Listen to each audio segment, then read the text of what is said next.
everyone. Welcome back to another episode of Bitcoin Banter. As usual, I got Tony here. We've got a little bit of news to walk through this week. Some exciting times in Bitcoin went on sale. We'll talk about that at the end. Tony, welcome back. Hey Michael, how are you, man? Good to see you. I'm doing good. It's good to see you. So let's talk about this week's political news.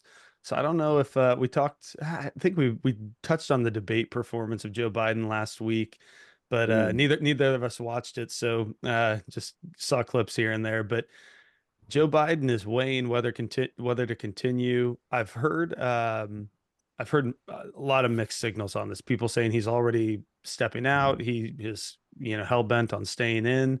So we don't really know what's going to happen, but I'm curious to what extent you think any of this affects the outcome of the presidential election here in the U.S. or what that might mean for Bitcoin. Man, I mean, this whole thing with Biden, I mean, at this point, it's gotten so pathetic and embarrassing, on a global and international level. Like, I mean, this is almost, you can file this under elderly abuse. That the guy is clearly not there anymore. He is mentally unfit for anything. And they're forcing him into these positions. It's almost like they want a mockery of the United States on a global level. It's really it's almost heartbreaking to watch. Whether you like Biden or not, that's besides the point. Just from a human level, from a human perspective, it's painful to watch. This guy should have been out of the game a long time ago.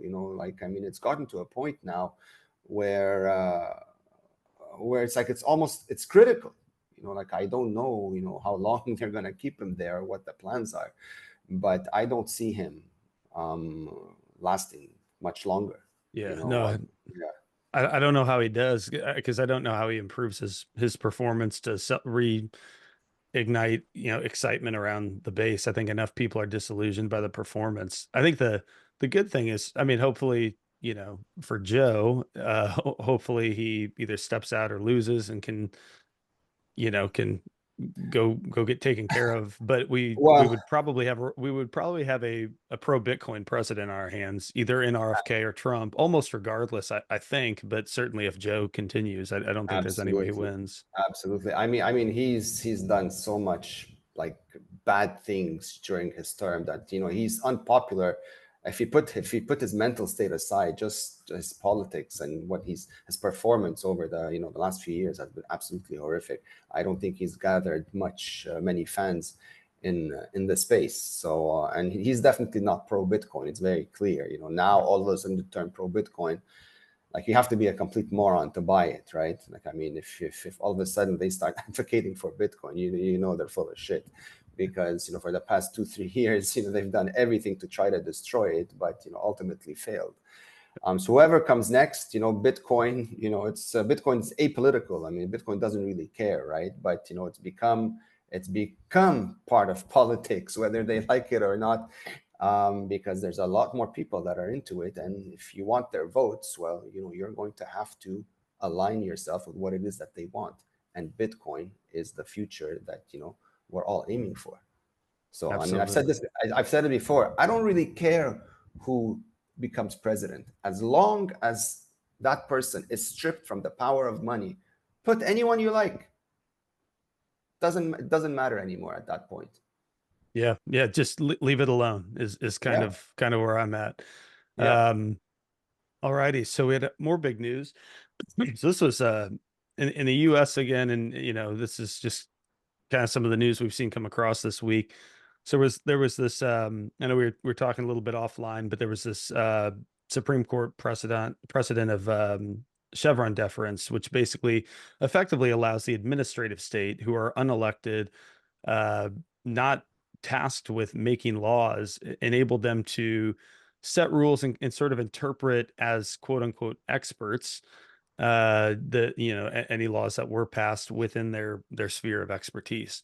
And this was overturned by the Supreme Court. I didn't read too far into what the nature of the case that was tried this time around, but it effectively sounded like a small business was being fined $700 a day or something like that, rather arbitrarily by one of these agencies, and the Supreme Court basically said, you're not elected, you aren't tasked with creating laws, and so uh, this is, this is done, which to me, as I interpret it, leaves an opportunity for probably lots and lots of individuals and businesses to go after these arbitrary and oppressive regulatory regimes in which they find themselves, that we, what we call the administrative state, and hopefully make some headway toward freedom to enact business as they see fit. So this is what I wanted to hear your thoughts on. Where,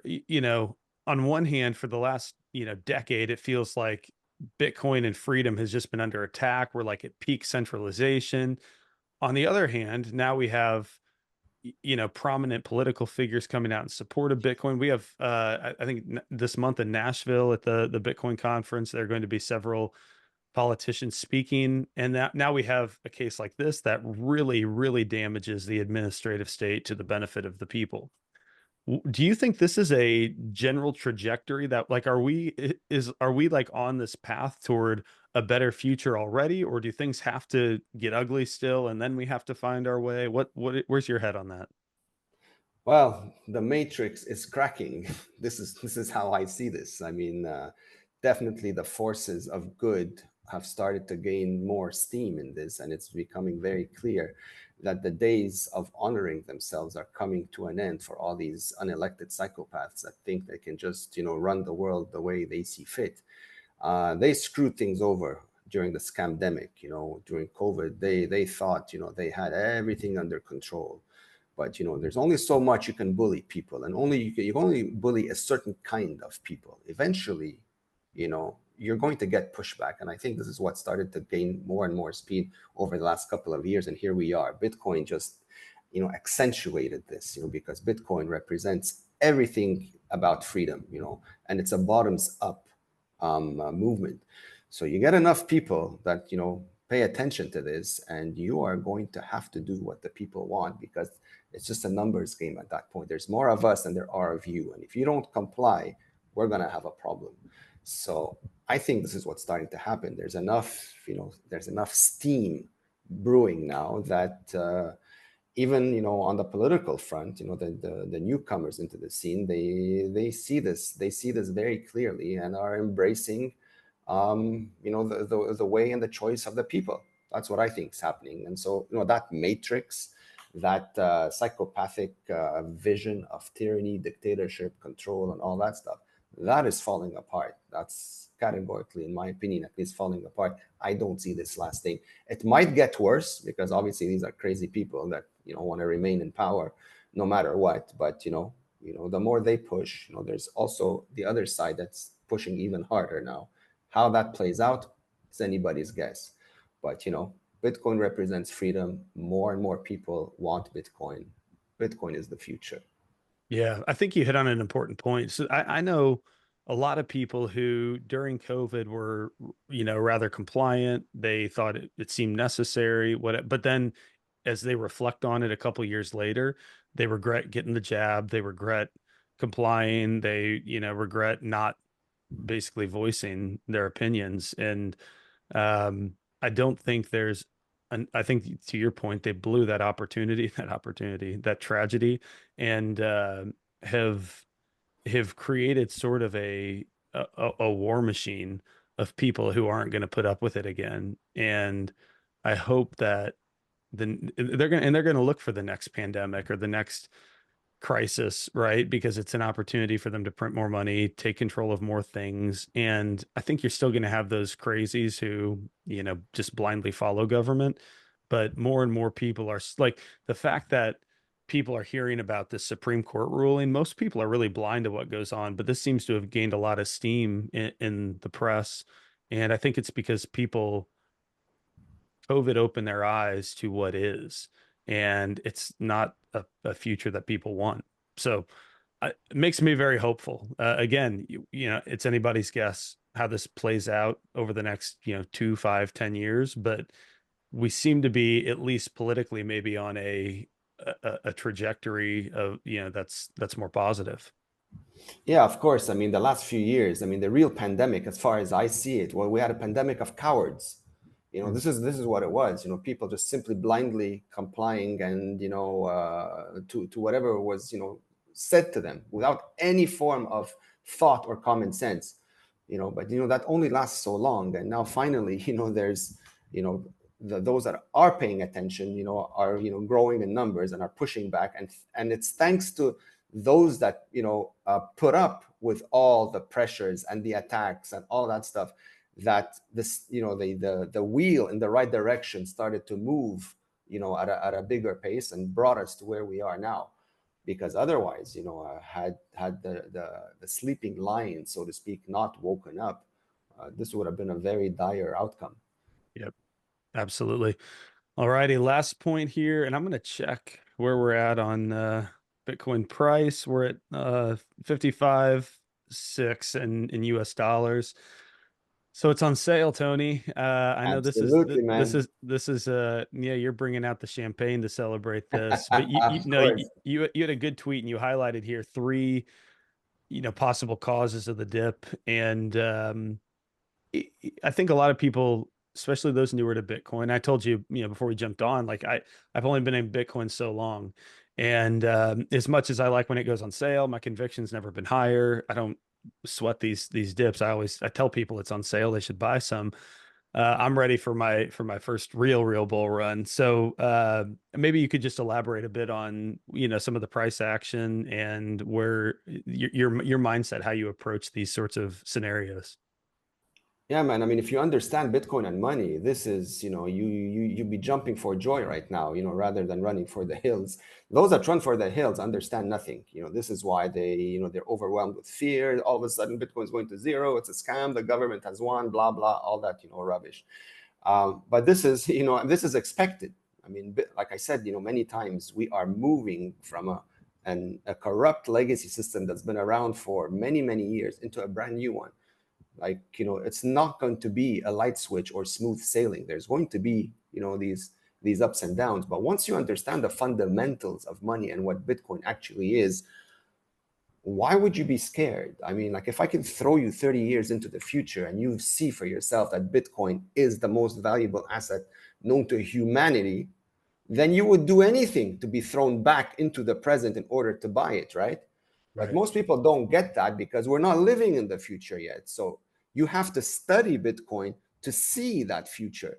And a lot of people just aren't doing the work. And so they go in blindly. Oh, this Bitcoin thing, my friend told me about it, let me buy it. So obviously anything that sways from the number go up narrative is going to scare you to death, and you're going to run, sell, lose money like every other idiot out there. So, and this is what's happening. I mean, but right now there seems to be three catalysts. There's the Mount Gox that have received like a boatload of Bitcoin after all of these years. Yes, there may be a percentage of them that are selling for whatever reason. It doesn't really matter. Okay. But then you've got, the geniuses in the German government, they're bankrupt beyond, they're flatline bankrupt, and yet they're selling, the world's scarcest asset for God knows what moronic reason. But obviously they have someone there thinks it's a bright idea, so they're dumping that as well. So much so that they're getting pushback from legal advisors in Germany, calling this whole thing unwarranted and a stupid decision, right? And so when governments sell like this, it just exemplifies how inefficient they are. And in a way, it's good for the people because Bitcoin is a people's technology. So if these guys dump, good, it redistributes the Bitcoin across more people, and it decentralizes its distribution better that way. So as far as I'm concerned, let it dip. It's not going to dip for long. Mathematically, it's impossible. I mean, if you think about it just in common sense, like, how dumb do you have to be to sell the world's scarcest asset for worthless paper that a group of 12 psychopaths, thieves essentially, can sit and decide to hit a button and print trillions at any given moment in time?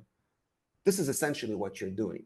So you are trading your time and energy for nothing. for free. Like, so when I see this type of reaction, like, how do you expect someone with a clue to react other than calling it stupid, right?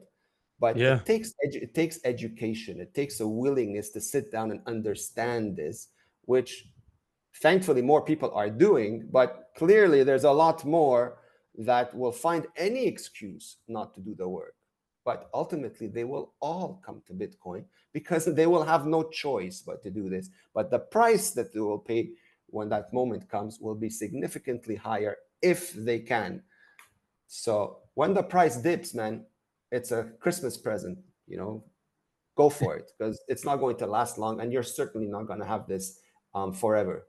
Yeah, you hit on something important. It's not just long-term hodlers who benefit, but you think about the people in the last 12 months who have come into Bitcoin, and there are a lot of them, right? I mean, we're growing as a user base of the network, and there are a lot of people who haven't had an opportunity to buy much below, 40, 50, 60,000 because they're newer. And the encouragement would be to anyone watching, if you've got the conviction on Bitcoin, you understand what it is. This is there's a psychological frustration. Yeah. So, because ultimately we all, you get into the Bitcoin for the month, for the number go up, and you stay for the revolution.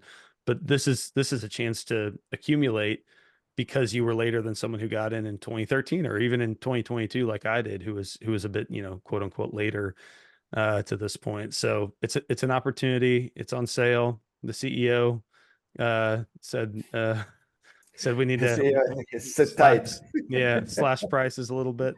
So yeah, this is not a bad thing. It's part of it. And I always, just as a one more comment, I always find it sort of useful and helpful to follow some of these people who have been around for a long time, who have hodled from, $10 or pennies, to today, who are saying, we've been here, done this before.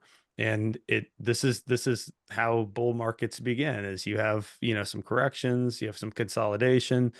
It's very rarely just straight up. And of course, why would it be? On the way to becoming a global reserve currency that 1% of the world understands in any meaningful way right now, you can't expect a linear rise.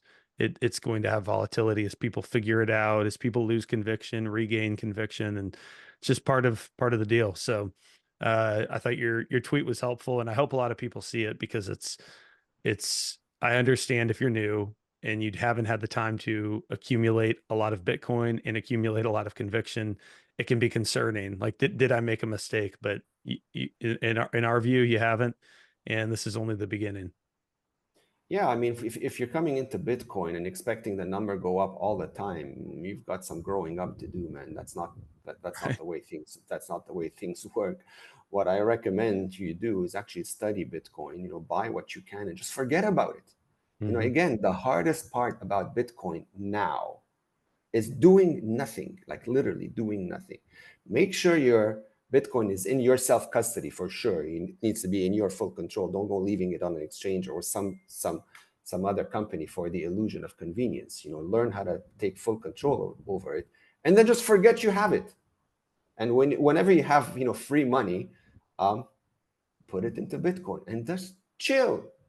The time will come, for your hurrah moment, and it's just a waiting game.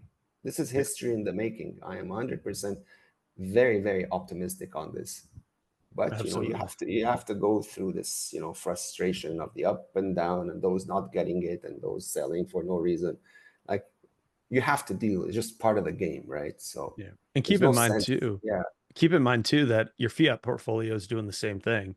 Yeah, over over a long time horizon, stocks go up and real estate goes up, but you've got crashes, you've got dips, you've got all sorts of corrections and people shorting different asset classes. So Bitcoin is perhaps more volatile in the short term because it's at a lower adoption. You've seen like that chart from Jesse Myers where it fits.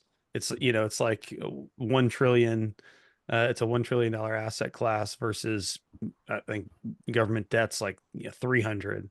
Well, you're going to have volatility. It's a small boat on a giant ocean of assets. As the boat grows in size, the waves are going to affect it less. and we're early on the journey. So keep conviction high and keep stacking sats. Well, of course, man, your fiat portfolio is going one way, and that's down, all the way down to zero. And things that are backed up by fiat that you think are good investments, like for example, real estate, those are just as crazy volatile. The only reason you don't see it is because there's no digital ticker on your property that goes up and down every second, like the same way you look at Bitcoin. If there was, believe me, a lot more people would not be so gung ho about real estate or any other, traditional asset that they think is safe. So Well, or there's just pick the currency that it's denominated in. If we had a ticker on the value of the dollar, how much car a dollar could buy, or ex- how much house a dollar could buy, exactly, you'd see a lot of volatility, and the trend would be downward. I actually tweeted absolutely. like a car air freshener this morning, and a tire, and a like a used car, and then like a Tesla, and it was like 2010, or like 2012, 2015, 2019, and 2024. That's what Bitcoin can buy you. A dollar is the exact opposite. Years and years ago, a dollar could buy you more car, and now it can buy you an air freshener. And I think, Look, the best gift you can give the world is to stick an electronic ticker on the dollar or any fiat currency yeah, that shows you its actual purchasing power. So when you see that $20, it's printed on that worthless paper, the real purchasing power is on that electronic ticker that's stuck on it. So the 20 will have a number 14, for example, stuck on it. That goes down to 13, 12, 11. And that's what you're really holding in your hands. If people actually saw this, but Bitcoin would be at like $1 billion next week. yes, For agreed. sure. For sure. All righty. Well, hey, thank you all for listening. Hey, if you need help with self-custody, check out the Bitcoin Way. Go to the bitcoinway.com/podcast. Schedule your free consultation with us. We've got an awesome team just waiting to help you take your Bitcoin into cold storage, get it off exchanges, anywhere else it shouldn't be. If you need help with personal cybersecurity, small business cybersecurity, we've got you covered. And we're always looking forward to chatting with new Bitcoiners and people looking to do things the right way. So, Tony, thank you so much for your time, and we'll reconvene in a few days. Michael, always good to be here, man. See you soon. All righty, cheers, everyone.